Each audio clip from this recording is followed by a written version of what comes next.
ஆர்த்தியின் அம்மா சுஜாதா கோவில் கோவிலாக சுற்றும் வீடியோ இணையதளத்தில் வைரலாகி வருகிறது.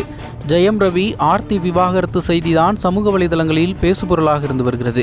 ஜெயம் ரவியின் அறிக்கைக்கு பதில் அறிக்கையை ஆர்த்தி வெளியிட்டிருந்தார்.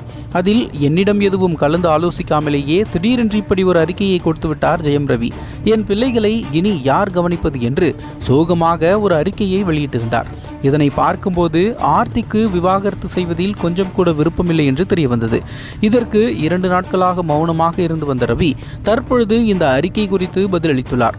அதாவது ஜெயம் ரவி கடந்த 3 மாதங்களாகவே சென்னையில் இல்லை. இதற்கு காரணம் ஜெயம் ரவியின் மாமியார் சுஜாதாவின் அடக்குமுறையும் சர்வாதிகார குடும்ப போக்கும் தான் காரணம் என்று ரவி தரப்பில் சொல்லப்பட்டது.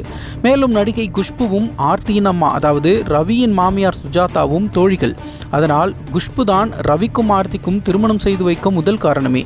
மேலும் இவர்களின் குடும்பத்தில் பலமுறை பஞ்சாயத்தும் செய்து வைத்துள்ளார் குஷ்பு.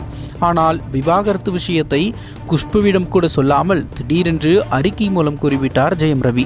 இதனை ஆர்த்தி குடும்பத்தார் யாரும் எதிர்பார்க்கவே இல்லை. அன்றிலிருந்து ஜெயம் ரவியை வலைவீசி தேடி வருகிறது ஆர்த்தி குடும்பம். ஆனால் அவர் தற்பொழுது போனை சுவிட்ச் ஆஃப் செய்துவிட்டு தலைமறைவாக இருந்து வருகிறார்.